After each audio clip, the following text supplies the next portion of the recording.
Indiana Basketball Weekly Show on the Grueling Truth Sports Network.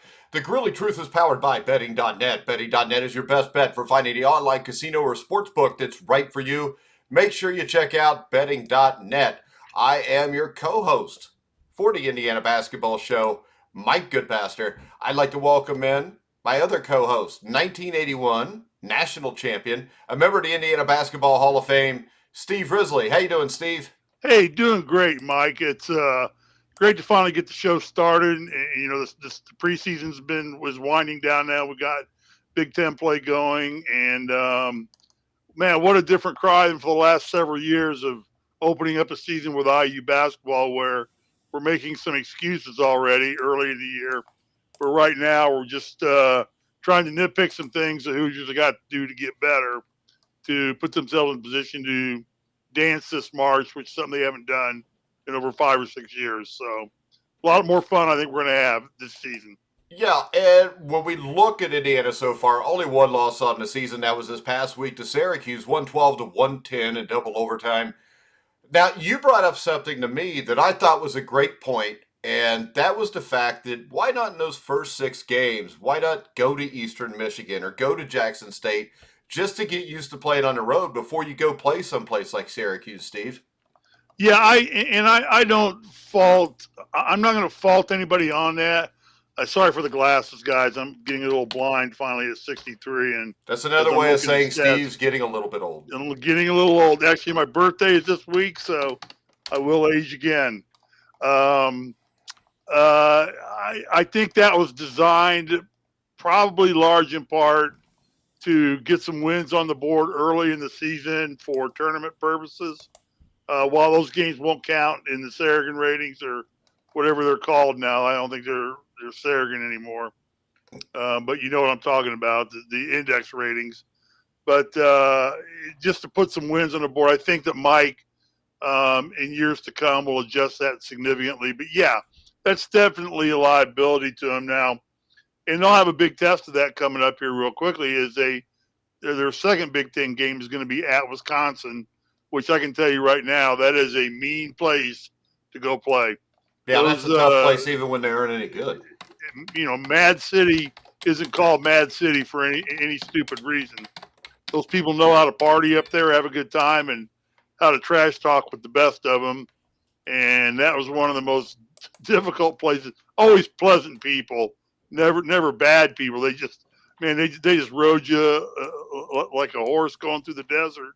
A horse with no name to the desert. I knew you were going to go back to the old America song, Steve. It shows your age, by the way. I know it does, But, yeah, I would have liked to have seen him play some more games early, but I don't think that fact cost them the win at Syracuse. I don't think that How the about fact this? they had not played on the road yet did. I I think think it there were might some other have. underlying factors that cost them that game. Yeah, but when you come out and you drop down by 20, you're down 16 at the half. Couldn't that be directly related to getting comfortable on the road for the first time with each other? Sure. Oh, no doubt. It was a factor, Mike. There's no doubt it's a factor, but um, the adversity that team handled by being down by that much and then coming back in the second half and battling back, I'm more concerned that in 2 overtimes they gave up 112 points than I am into what bed they slept in the night before, or who they slept with, their Well, teammate my or biggest concern would be their the relationship. 26 turnovers. That's almost unheard Yeah. of. Yeah, but this is an IU basketball team. When I look at the season stats, turnovers are the big thing that stands out. I mean, turnovers wise, Indiana's made 133 turnovers, opponents 112. So they're giving the ball up more times than their opponents are. And let's face it, other than maybe Syracuse, I wouldn't say Indiana's played anybody that's really somebody who's going to make a mad dash through the dance. Oh, I don't even know if Syracuse is going to do that. Yeah, exactly. I mean, they came out shooting very hot with the entire Syracuse family. I think they all stayed there after Thanksgiving. Every time I turned around, there was another Boeheim in the game. So, Oh, there's Bayheims all over the place. oh They're my like the God, there's Brady Bunch. Boeheims all over the place. But yeah, I was more concerned about that. But I see your point, and it is a valid point. But really, there's nothing we can do to control that, and that's past us now. Getting through that, 7-1 I would say is a good thing. Um, but in the future, I'm sure that they will play more games on the road All right, than Steve. they have now. Real quick, I want to bring up the fact that we have a free jersey giveaway. And it's a free NFL jersey. And the Grueling Truth has teamed up with the guys at playersbest.com to give away one custom jersey to one lucky winner. Like the playersbest.com Facebook page. You can like this post, tag 3 friends in the comments. A bonus entry if you're on Twitch. Make sure you follow their page to increase your chances of winning. So make sure you check out the Grueling Truth Facebook page for the November jersey giveaway. The jersey will be given away Monday, December the 13th. So you still have a little bit over a week to go ahead and get in on that. All right, let's talk about the first Big Ten game of the year. Indiana beat Nebraska. It wasn't pretty. And I mean, that's to say the least. I do think this, though. You had a poor defensive effort in Syracuse, and Nebraska came into the game averaging 80 points a contest while shooting 45% from the field, but were held to 55 points on 37% shooting. So the defense played a lot better against Nebraska. And I know maybe the competition's not as good, but it's still a Big Ten game. It's still a conference game. And you have to be happy when you play as bad as you do one outing and come back and defend as well as you did a couple days later. Yes, very much so. I think that Mike is you'll find him to be a very defensive minded coach. And, in looking at that game and watching that game play, one of the questions I had, and I began to notice this in the game, I think the team looked tired, truthfully, against Nebraska. They played a lot about. I mean, I'm tired of watching all the IU games. Sitting, every 2 or 3 nights, IU's playing again and again and again. And I think they play Wednesday again, December 8th. I think they have a game. Where are they at December 8th? They are at Wisconsin. So they go, on the road trip up to Wisconsin. So that's a lot of basketball games he played in a short month in December or November, with Thanksgiving week kind of wiping things out a little bit. But, the shooting's been very strong for Indiana, and they've consistently held their opponents down. But as you said, they rebounded back from what's not as good a performance against Syracuse. But I also think Syracuse came out shooting lights out in the game. Basically, at the beginning of that ball game, no Boeheim in the world can miss any bucket that there was there. And they were hitting everything. But they came back from that, rebounded well, played good defense. I think they had 15 turnovers in the game. 15 turnovers, which still is much higher than Mike wants it held to 10, which is, I know, a rule that we had when Mike was playing. So, but again, shooting percentage is still strong.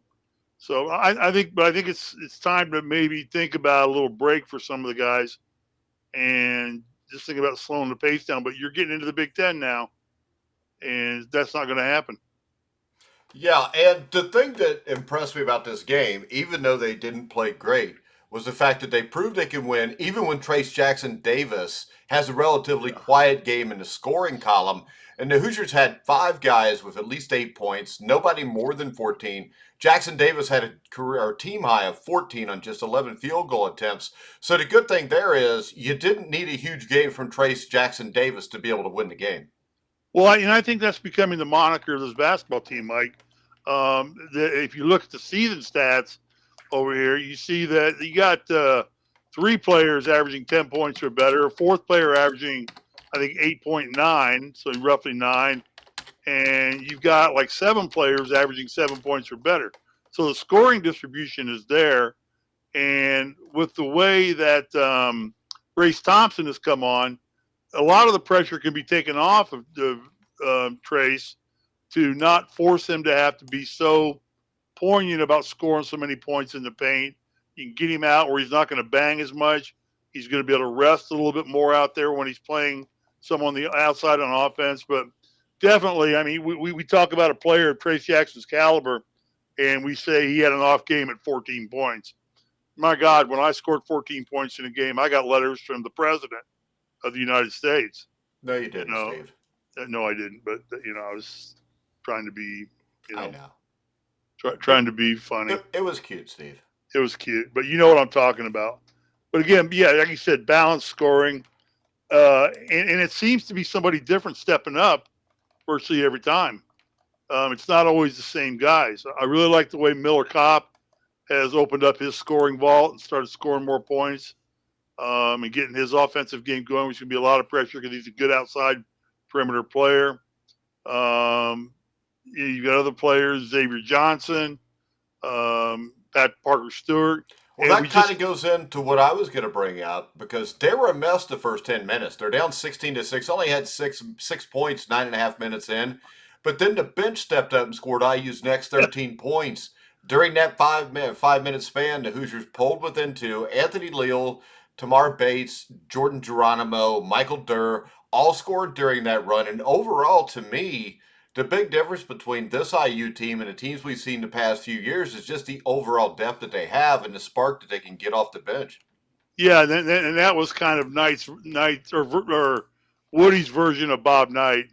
He's like, the hell with this, I'm benching my starters and teach them a little lesson here. That I got 5 more kids that are sitting on the bench here that can go play, and we're not going to miss too much of a beat. Because basically at that point, what you're talking about, I believe all 5 starters were out of the game. None of them were in there. And he went with a complete different set, different rotation, put them all in. And they held their own and actually dwindled it down, got everything close, kept everything close, and started to take a lead and build some momentum for the starters when they came back in the second half. Then IU went over strong there. So exactly right. The depth of this basketball team, as long as they can stay healthy, is going to be a big savior for them late in the season as they make runs.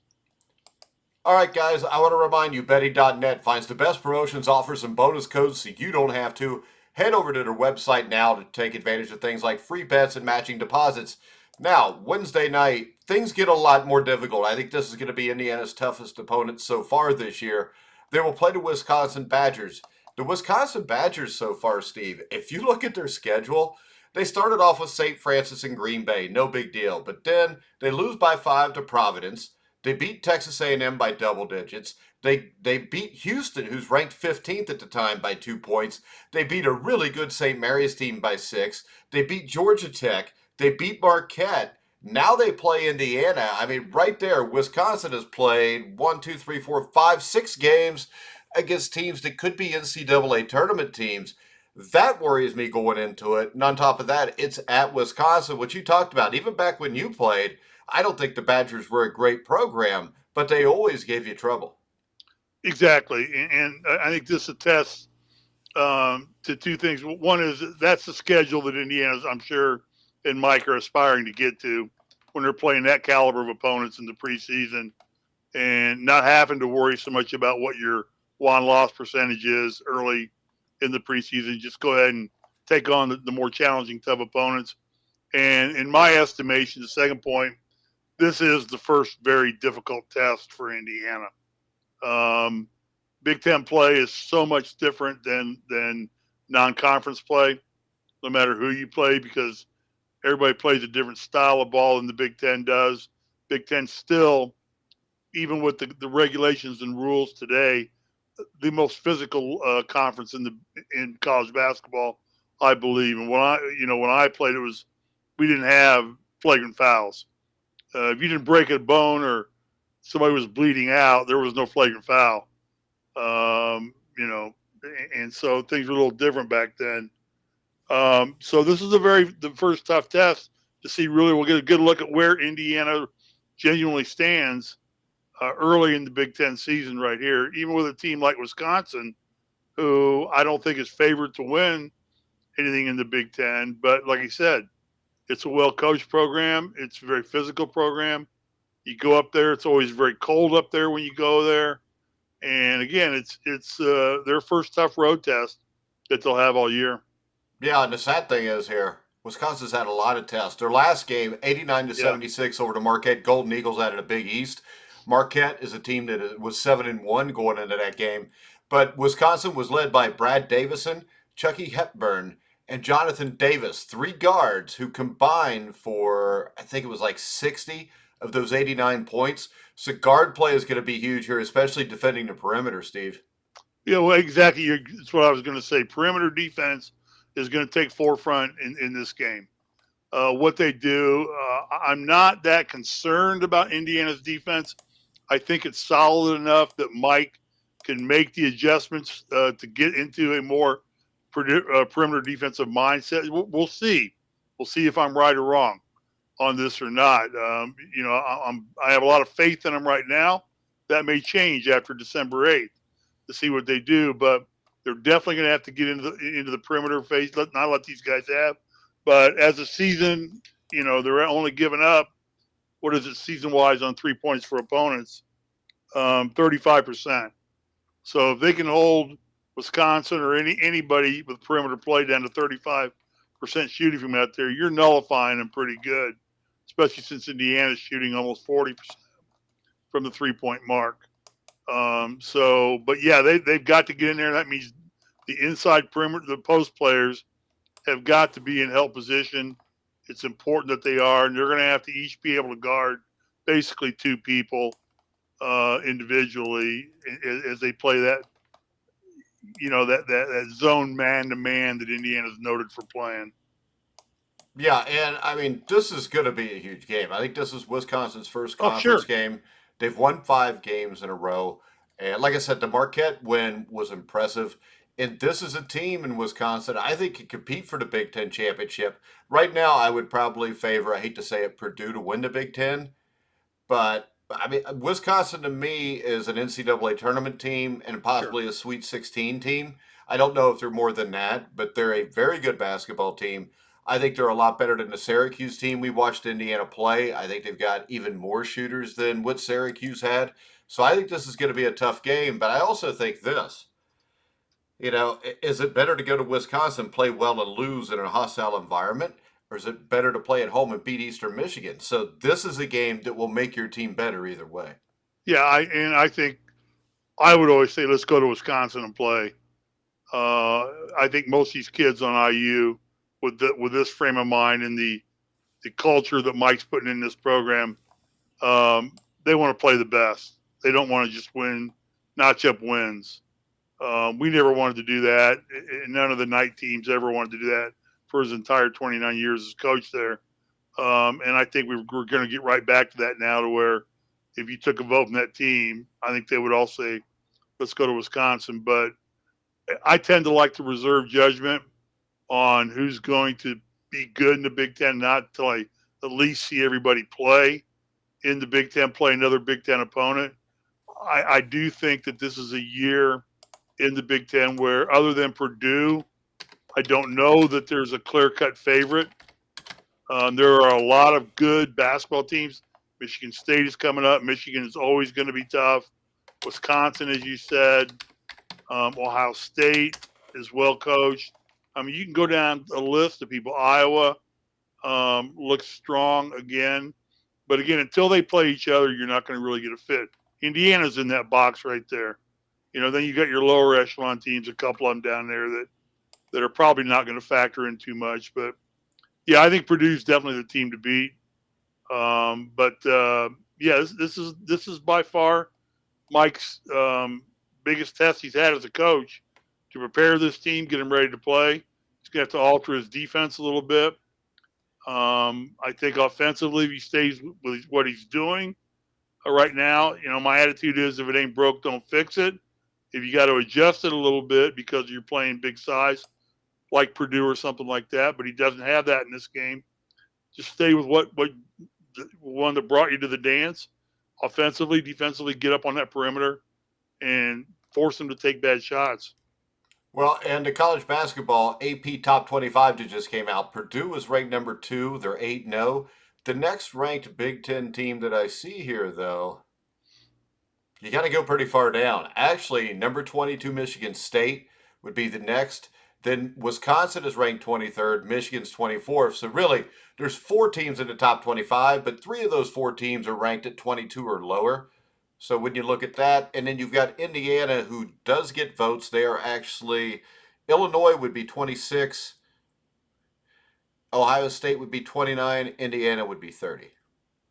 Yeah, and Illinois has dropped out of the Big Ten, or the top 25. Yeah, right now they're at 26. Ever since they blew that big lead and lost by 20 to Cincinnati, I think they lost a little there. I don't think Ohio State's a great team. I watched Xavier beat them pretty easy. For some reason in these rankings, Xavier at 6-1 is ranked below Ohio State, even though Xavier beat Ohio State fairly easily. It has Because such rankings are little, stupid. and yeah, don't we know that about the playoff system in football too? Yeah. But that's for a different show. We'll save that for later on in the week on our college football show. But yeah, there's nothing to be said about the rankings other than the vanity of having your name somewhere on a list is all it is right now. But it doesn't hurt. I mean, especially when it comes No, it doesn't selection hurt for time. recruiting purposes as you're looking to recruit right now and you're going around to high school games as well. You're saying, hey, we've already got the Hoosiers up in the top 25 once they get in there, or whatever. But other than that, I think that really until the last 4 or 5 weeks of the college basketball season do the rankings really start to have some effect on what you're doing, because you've gotten through league play, you're getting ready to get into the league tournaments, and that makes a difference. And even then, it's just somebody's opinion. It's no more than that. I think what's more important to me is the balance of the Big Ten and the fact that if these guys aren't playing their best basketball on any given night, they can get beat by any other team in the Big Ten, home or away. All right now, before we wrap it up, I want to tell everybody to find the best place to bet for you. Betting.net offers expert and user reviews for every online sportsbook and casino in your state. So, Steve, we haven't done this show in about a year and a half. With the pandemic and everything, I don't think we did a show last year. We didn't miss anything of the way it turned out with the IU season. But I think this year, is a lot more interesting with Mike Woodson. We got an Indiana guy back in Indiana. I think this is going to be a very good season.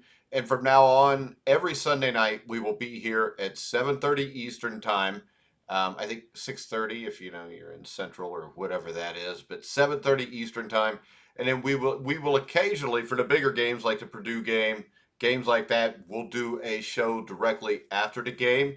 But I'm excited about this season. I'm excited about Coach Woodson being the guy that is at the helm of this program now, Steve. Yeah, I've known Mike since elementary school. We went to elementary school together at public school number 11. We with Wayne Radford, 3 members of the IU basketball team, all playing together there. Mike ended up going to Broad Ripple. I went to Lawrence Central, and Wayne went to Arlington. We all met during the season. We only faced Wayne one time because he was, I think, a year or two older than Mike and I. Mike and I had 3 years of playing against each other in high school, and then we went on and had 3 years playing together as teammates at IU. Yeah, this team is going to be a lot different. Mike's a man of very high character, and will win with integrity, and it has a lot of volatility to him. He just doesn't show it publicly. I mean, you won't see him doing some of the things that our previous coach of his nature and my nature were doing, but he has that same fire in his belly that's there, and I'm sure behind closed doors in practice, he'll coach very similarly to how Coach Knight ran his organization for 29 years, and that produced great results. And I think Mike will modify it with an NBA mentality now, and understand both sides of the fence there. And this program will be one definitely you will hopefully see improve all season long they're playing their best basketball when the Big Ten tournament starts. And then from there, it's a crapshoot. All right, Steve. Been fun as always. I want to remind everybody to go to the Grueling Truth Facebook page and check out the jersey giveaway. You can like us there and get into that. You can also find that on Twitch. Make sure you go to playersbest.com, also on the Twitch page, to get an extra entry for that jersey. All right, Steve, we're going to wrap it up. You can Do we follow have to? Risley. Why not? I thought you said you wanted to be a half an hour. It's like 25 minutes. Oh, can't we talk about yours and my standings in the pool? No, because I don't even know when it turned out today. We're dead even. Are No, we? I'm still one game up. We both had one. I had one win over you. You had one win over me. Yeah, I got the Lions right, and you mocked me. I Yeah, thought you it was did. going to have the Jets right, but nobody warned me they were going to actually But have a I got quarterback. Miami right. See, and I got Miami right. We So all and got that, Miami right. Nobody picked the Giants. no. What? Who the? Yeah, you did. No, I didn't. Let me see. Oh no, Philadelphia. I know. That's what I said. I had the Jets, but nobody. We do the show every Wednesday night, which you can hear this week, Wednesday Yeah, night at 8 with Dan Kornhauser, our NFL beat writer. that's right. And we But need to yeah, wrap up for that reason. since we did it on Wednesday, I was kind of screwed because I didn't know Gardner Minshew was going to play, or I probably wouldn't have picked it that way because I think he's infinitely better than Jalen Hurts. Also, I want to remind you guys, if anybody's a Cincinnati Bearcat fan, we are moving to Bearcats weekly show to tonight, Sunday night.